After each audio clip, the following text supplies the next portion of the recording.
Cerita ini dimulai pada tahun 1962 di kota New York, Amerika Serikat. Di malam hari, kita dibenarkan dengan seorang pria bernama Tony Falolonga atau yang lebih dikenal dengan nama Tony Lip. Dia bekerja sebagai petugas keamanan di sebuah klub malam terkenal, tempat para pengusaha dan orang penting sering datang untuk bersantai. Tony ini punya reputasi sebagai orang yang tegas, bisa menyelesaikan masalah, dan kalau ada yang bikin ribut di klub, dia itu yang maju duluan pokoknya. Suatu malam, klub tempat Tony bekerja ini harus tutup sementara karena akan direnovasi. Pengumuman itu sudah lama diberitahukan kepada para pegawai. Tapi Tony yang mulai bingung harus dapat uang dari mana setelah ini, itu diam-diam menjalankan rencana yang kecil. Dia mengambil sebuah topi mahal milik seorang tamu kaya dan pura-pura menemukannya agar bisa mendapatkan pemasukan tambahan. Ya, Tony ini emang dikenal agak licik ya, tapi cerdik juga nih. Di pagi harinya, Tony pulang ke rumah dalam keadaan lelah dan langsung rebahan di samping istrinya yang masih tertidur. Siangnya, rumah mereka sudah ramai dengan kerabat dan tetangga yang datang buat nonton acara tinju di TV. Tony pun bangun dengan muka kusut dan melihat istrinya lagi sibuk di dapur. Tapi di situ ada satu hal yang membuat dia ini kaget, teman-teman. Ada dua tukang leading berkulit hitam sedang memperbaiki keran di dapur. Saat itu, suasana sosial di Amerika ini masih kental dengan rasisme ya. Dan sayangnya, Tony termasuk orang yang masih menyimpan pandangan seperti itu. Ia merasa risih melihat mereka di rumahnya. Dan setelah para tukang itu pergi, Tony bahkan membuang gelas-gelas yang sempat dipakai mereka. Sikap ini jadi gambaran jelas bagaimana kuatnya diskriminasi di era itu. Beberapa waktu setelahnya, Tony kembali ke tempat nongkrong bersama teman-temannya. Di sana, ada yang ngajak taruhan makan hotdog terbanyak dalam waktu tertentu. Karena Tony butuh uang tambahan untuk menghidupi keluarganya, ia pun setuju untuk ikut tantangan tersebut. Meski berat, Tony akhirnya menang nih. Dia makan 26 hotdog dalam waktu 10 menit dan pulang ke rumah dengan tubuh lemas tapi isi dompet tebal. Saat istrinya menyambut dan menawarkan makan malam, Tony bilang dia sudah kenyang. Istrinya sempat heran, tapi langsung senyum saat tahu sang suami baru saja menang taruhan makan. Untungnya, tak lama kemudian, Tony mendapat kabar dari seorang teman. Ada lowongan kerja jadi supir pribadi untuk seorang dokter. Tanpa buang waktu, Tony langsung menuju lokasi wawancara. Tapi begitu sampai, dia agak kaget nih karena tempat wawancaranya ini bukan di rumah atau kantor biasa, melainkan di sebuah gedung besar dan mewah mirip teater atau aula pertunjukan musik. Ternyata bukan hanya dia saja yang melamar, ada beberapa orang lain yang melamar juga. Tony pun harus bersaing untuk mendapatkan posisi itu. Saat namanya dipanggil, Tony makin terkejut lagi nih. Bukan hanya karena ruangan itu penuh dengan barang antik dan mewah, tapi karena sosok dokter yang akan ia layani ternyata adalah seorang pria berkulit hitam. Dia adalah Dr. Donald Shirley atau yang biasa dipanggil Dr. Shirley. Seorang musisi berbakat luar biasa yang terkenal di kalangan elit. Keahliannya bermain piano membuat banyak orang yang mengaguminya.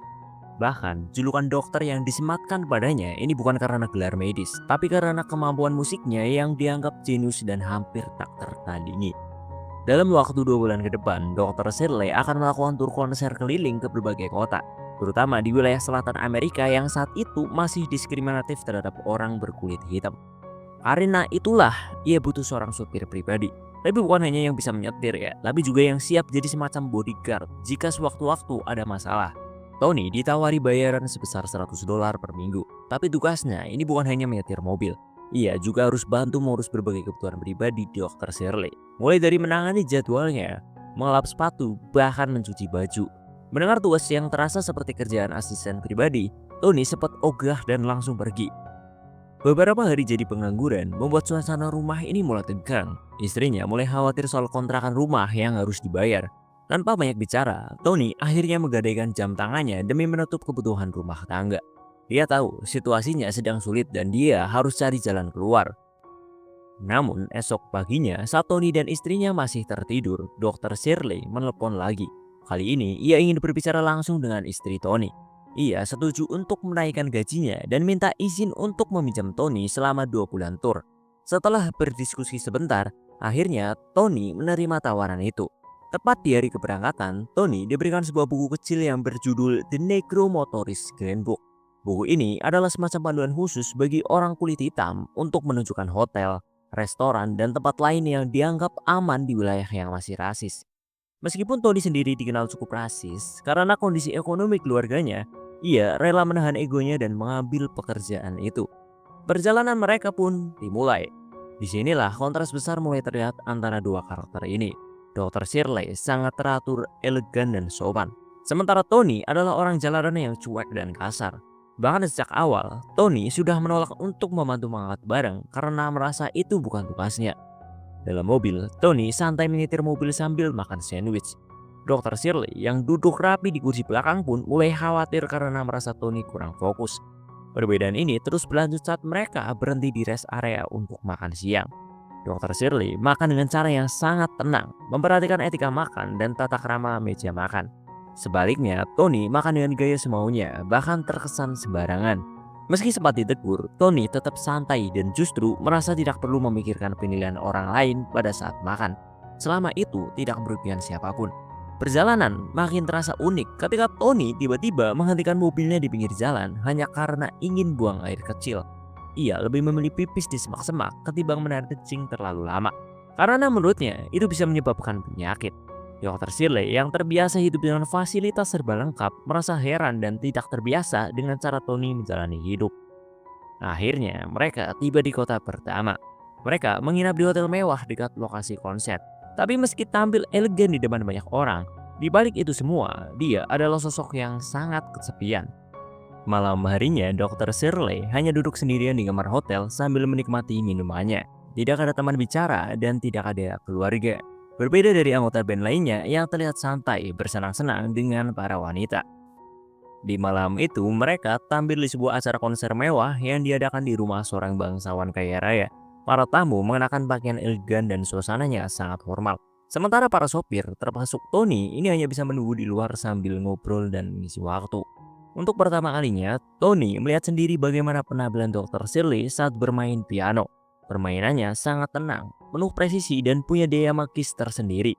Dari situ, Tony baru benar-benar mengakui bahwa bosnya ini memang bukan orang sembarangan. Dia benar-benar jenius dalam bermain musik. Setelah konser selesai dan Dr. Shirley keluar, Tony justru sedang asik main judi bersama sopir-sopir lainnya. Hal ini bikin Dr. Shirley ini agak kecewa nih. Ia menganggap bahwa berjudi itu perbuatan yang tidak terhormat dan tidak sejalan dengan sikap profesionalnya.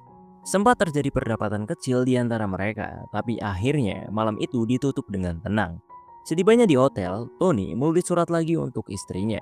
Isinya menceritakan bagaimana perjalanannya sejauh ini, termasuk kesannya terhadap Dr. Shirley yang ternyata ini benar-benar hebat dalam bermain piano. Meskipun tulisannya masih berantakan dan gaya bahasanya seadanya, tapi surat itu tetap penuh rasa rindu dan perhatian. Keesokan harinya, saat mereka melanjutkan perjalanan ke kota kedua, Tony mulai berani nanya-nanya nih tentang hal pribadi. Salah satunya, apakah Dr. Shirley ini pernah menikah? Dengan nada tenang dan sabar, Dr. Shirley bercerita bahwa dulu ia emang pernah menikah dengan seorang wanita. Namun, karena kesibukannya yang sering membuatnya harus berpergian jauh dalam waktu lama, rumah tangganya pun tidak bisa dipertahankan. Mereka akhirnya bercerai karena sang istri merasa kesepian dan tidak kuat ditinggal terus. Di tengah perjalanannya, mereka sempat berhenti di sebuah toko untuk beli rokok dan cemilan. Di sana, Tony melihat sebuah batu giok kecil yang jatuh dari rak pajangan. Tanpa banyak mikir, Tony memungutnya dan membawanya pergi. Tapi tanpa ia sadari, salah satu anggota band ini melihatnya dan langsung melapor ke Dr. Shirley. Begitu mereka masuk ke mobil, Dr. Shirley ini langsung menegur Tony. Ia bertanya dengan nada serius apakah Tony mengambil barang yang bukan miliknya. Tony awalnya membantah nih. Tapi ketika Dr. Shirley menemukan batu giok itu di sakunya, ia langsung memerintahkan Tony untuk segera mengembalikannya. Tony pun keluar mobil dan dengan berat hati mengembalikan batu giok tersebut. Setibanya di kota kedua, konser mereka kali ini akan digelar di sebuah aula kampus. Tony ditugaskan untuk mengecek piano yang disediakan, apakah udah sesuai kontrak atau belum. Tapi ternyata piano yang mereka siapkan ini bukan hanya mereknya berbeda, tapi juga dalam keadaan kotor, penuh debu, bahkan ada sampah di atasnya. Melihat itu, Tony langsung protes ke petugas yang berjaga. Namun si petugas justru menanggapinya dengan kata-kata kasar dan meremehkan. Karena merasa dihina, Tony pun kesal dan sempat cekcok mulut dengan petugas tersebut. Tapi akhirnya masalah bisa diredam dan piano pun diganti sesuai permintaan. Hari demi hari pun berlalu. Hubungan Tony dan Dr. Shirley ini mulai mencair. Meskipun kepribadian mereka bertolak belakang, tapi mereka mulai saling menghargai satu sama lain. Tony pun tetap menulis surat ke istrinya, walau kadang isinya ini cuma hal-hal simpel. Tapi itu cukup untuk membuat sang istri ini merasa tenang dan tahu kalau suaminya baik-baik aja.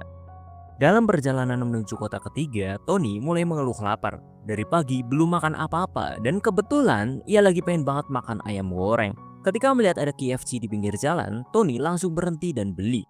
Dia pun makan dengan lahap di dalam mobil sambil ngajak Dr. Shirley untuk mencicipinya. Saat Tony sedang menikmati ayam gorengnya dengan santai, ia terus mengoceh soal rasa, tekstur, sampai betapa nikmatnya makan ayam goreng di tengah perjalanan.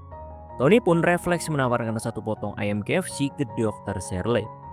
Awalnya dokter menolak, katanya selama hidup ini belum pernah makan makanan seperti itu. Tapi Tony tetap ngotot menawarkan ayam goreng itu, dan akhirnya Dr. Shirley pun mencicipinya. Dan ternyata dia suka juga. Bahkan cukup kaget sendiri kenapa ayam goreng ini bisa seenak itu. Saat ia bertanya tulangnya diapain, Tony dengan santai menjawab, ya dibuang aja. Perjalanan mereka pun berlanjut, kali ini ke kota berikutnya. Tapi sayangnya, hotel yang disediakan untuk Dr. Shirley ini sangat sederhana, bahkan terkesan tidak layak untuk seseorang sekelas dirinya. Tony sempat khawatir, tapi dokter bilang tidak masalah. Malamnya saat Dr. Shirley duduk sendirian di luar hotel, beberapa anak muda dari kaumnya yang sedang bermain kaleci ini mulai mengganggunya. Merasa risih, dokter akhirnya memutuskan untuk pergi ke sebuah bar untuk cari suasana tenang sambil minum. Tapi ternyata masalah malah datang. Di dalam bar itu, dia mendapat perlakuan tidak menyenangkan dari sekelompok pria kulit putih yang mulai mengolok-olok dan bahkan mulai main tangan. Salah satu anggota band yang mengetahui kejadian itu langsung memanggil Tony. Begitu tahu bosnya adalah bahaya, Tony langsung datang dan dengan gaya tenangnya, ia langsung menghadapi mereka. Saat salah satu preman mengacungkan pisau, Tony dengan santainya mengerahkan tangan ke belakang seolah mau mengeluarkan pistol. Tapi kita nggak tahu pasti ya dia bawa senjata atau enggak. Tapi gayanya ini bikin sukses para preman takut dan kabur ya. Bahkan pemilik bar pun ikut campur dengan mengusir semua orang dan membubarkan keributan. Keesokan harinya, Dr. Shirley kembali tampil di panggung dengan luar biasa. Konser berjalan lancar, semua tamu terpukau, dan Tony yang menonton dari kejauhan pun merasa bangga. Ia tahu kalau dirinya juga punya andil kecil dalam menjaga keamanan tur ini. Di pagi harinya, perjalanan kembali dilanjutkan. Tapi belum jauh melaju, mobil mereka mogok gara-gara kehabisan air radiator. Saat Tony sibuk membongkar kap mesin, Dr. Shirley keluar dari mobil. Sekedar mencari udara segar, ia berdiri sambil melihat sekeliling. Dan ternyata tak jauh dari situ ada sekelompok buruh kulit hitam yang sedang bekerja di ladang. Yang menariknya adalah saat para buruh itu melihat Dr. Shirley, ekspresi mereka ini bukan kagum ya, tapi lebih ke heran dan sinis. Mungkin karena penampilannya yang terlalu rapi, terlalu berkeras untuk seorang dari ras mereka. Dr. Shirley tampak canggung dan memilih diam, lalu tak lama kemudian Tony menyuruhnya masuk kembali ke mobil. Setelah mobil berhasil jalan lagi, mereka sampai di lokasi konser selanjutnya. Kali ini bertempat di rumah seorang pengusaha kaya raya. Konser berlangsung dengan sempurna, tamu-tamu terpukau dan semuanya ini terlihat baik-baik aja. Sampai akhirnya saat jeda makan malam, Dr. Shirley ingin ke kamar mandi. Tapi permintaannya ditolak oleh sang tuan rumah. Ia dengan dingin berkata kalau Dr. Shirley tidak boleh menggunakan toilet utama di rumah itu. Ia malah diarahkan ke toilet kayu di belakang rumah. Toilet yang biasanya ini dipakai tukang kebun atau asisten rumah tangganya.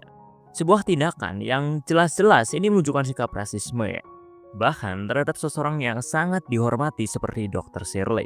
Meskipun sudah jadi bintang panggung dan disanjung banyak orang, nyatanya dia tetap diperlakukan rendah hanya karena warna kulitnya. Keesokan paginya, saat mereka sedang sarapan, Dr. Shirley memperhatikan Tony yang sedang sibuk menulis surat untuk istrinya. Tapi karena isi suratnya ini masih terkesan kaku dan seadanya, dokter pun menawarkan bantuan. Dengan gaya bicaranya yang elegan, ia membantu merangkai kata-kata agar lebih indah dan menyentuh. Hasilnya, surat itu sukses bikin sang istri terharu saat membacanya di rumah. Di kota selanjutnya, mereka sempat jalan-jalan ke pusat kota. Saat lewat di sebuah butik mewah, Dr. Shirley tertarik dan ingin mencoba beberapa pakaian. Tapi sayangnya, si penjaga toko langsung melarangnya masuk ruang ganti. Hanya karena warna kulitnya. Ia sudah sering diperlakukan seperti ini. Dokter pun tidak bisa memperpanjang masalah. Ia memilih diam dan pergi begitu saja. Perjalanan lanjut ke kota berikutnya. Saat sedang check-in di hotel, Tony nggak sengaja bertemu dua sahabat lamanya dari New York yang ternyata ini sedang ada proyek juga di kota itu. Setelah ngobrol sebentar, kedua temannya malah menyarankan Tony untuk berhenti dari pekerjaannya yang sekarang dan ikut kerja bareng mereka. Alasannya, karena Tony sekarang kerja untuk orang kulit hitam. Di malam harinya, saat Tony hendak keluar hotel, ternyata Dokter Shirley sudah berdiri di luar dan mendekatinya. Ternyata tanpa sengaja, dokter mendengar percakapan Tony dengan teman-temannya tadi. Ia terlihat cemas dan takut kalau Tony ini benar-benar akan pergi meninggalkannya. Tapi Tony langsung menenangkannya. Ia bilang bahwa ia akan tetap bertahan. Meski awalnya terasa berat, sekarang ia justru nyaman bekerja untuk Dokter Shirley dan tidak ada niat sedikit pun untuk pergi. Sejak saat itu, hubungan mereka ini semakin erat. Tony pun tetap rutin menulis surat untuk istrinya, dan kali ini ia selalu dibantu oleh Dokter Shirley untuk merangkai kata-kata romantis. Istrinya di rumah sampai takjub dan sering membacakan isi surat itu di depan teman-temannya. Mereka pun terus melanjutkan perjalanan dari satu kota ke kota lainnya, dari satu panggung ke panggung berikutnya. Waktu terus berjalan, dan hubungan keduanya ini sudah bukan lagi antara bos dan supir. Tapi mereka kini sudah seperti sahabat yang dekat. Namun konflik kembali datang. Saat tengah malam dalam perjalanan menuju ke kota berikutnya, mobil mereka diberhentikan oleh dua polisi yang sedang patroli. Tony turun untuk menjelaskan kemana arah tujuan mereka. Tapi perhatian petugas ini langsung tertuju ke Dokter Shirley yang duduk di dalam mobil. Ternyata di kota tersebut ada aturan bahwa orang kulit hitam ini dilarang berkeliaran di malam hari. Petugas pun mulai bersikap sinis dan bahkan sempat menghina Tony dengan menyebutnya setengah negro. Tony yang emosi langsung membalas hinaan itu dan situasi pun mulai memanas. Akhirnya Tony dan Dokter Shirley dibawa ke kantor polisi karena dianggap membuat keributan. Di dalam sel, Dokter Shirley ini menegur Tony karena dianggapnya terlalu gampang terpancing emosi. Sementara di luar sel, para petugas ini masih saja menertawakan dan meremehkan mereka berdua. Tidak bisa berlama-lama di penjara, Dokter Shirley pun meminta haknya untuk menelepon. Beberapa menit setelah ia menelepon seseorang, tiba-tiba suasana di kantor polisi pun berubah total. Para petugas ini terlihat panik. Mereka mendadak menjadi sangat sopan. Rupanya, telepon dari Dokter Shirley tadi sampai ke seorang pejabat penting, yakni komisaris besar di kantor pusat. Tapi yang membuat mereka benar-benar gemetar adalah karena si komisaris sendiri yang mendapat telepon dari seseorang yang bahkan jabatannya lebih tinggi dari dia. Tak lama kemudian, Tony dan Dokter Shirley pun langsung dibebaskan tanpa pertanyaan apa-apa. Belakangan baru terungkap, ternyata orang yang ditelepon Dokter Shirley adalah Jaksa Agung Amerika Serikat. Tony pun langsung terkesan dan merasa karena bosnya ini ternyata punya koneksi sehebat itu. Namun di sisi lain, Dokter Shirley ini justru merasa malu. Ia tidak bangga dengan apa yang terjadi. Karena menurutnya, ia tidak seharusnya menggunakan kekuasaan orang lain hanya untuk bebas dari penjara akibat diskriminasi. Ia merasa kehilangan harga dirinya karena harus minta tolong untuk hal yang seharusnya ini tidak perlu terjadi jika semua orang ini diperlakukan setara. Setelah kejadian di kantor polisi, hubungan antara Tony dan Dokter Shirley ini mulai terasa lebih tegang.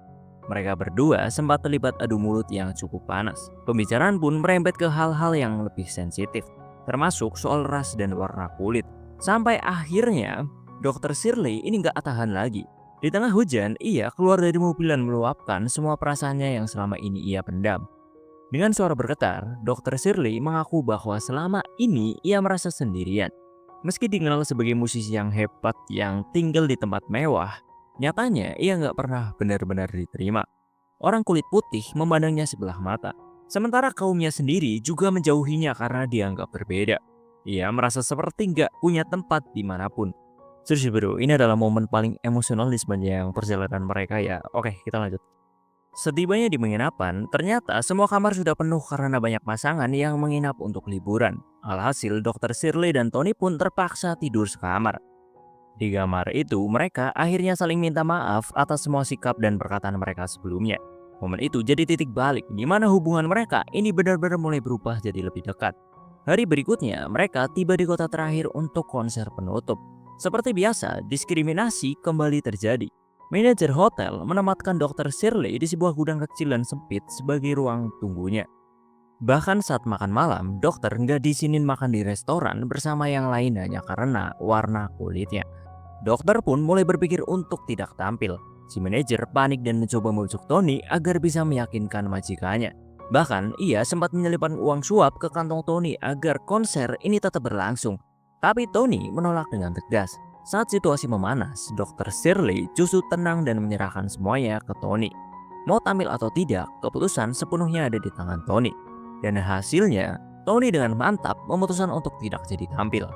Malam itu, daripada konser di tempat mewah yang penuh diskriminasi, mereka memilih pergi sebuah bar kecil yang sederhana tapi penuh dengan orang-orang yang lebih hangat.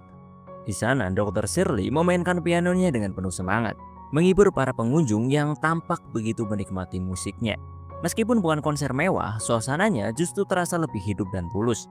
Setelah acara selesai, Tony menyadari ada dua orang mencurigakan yang sepertinya ingin merampok mereka.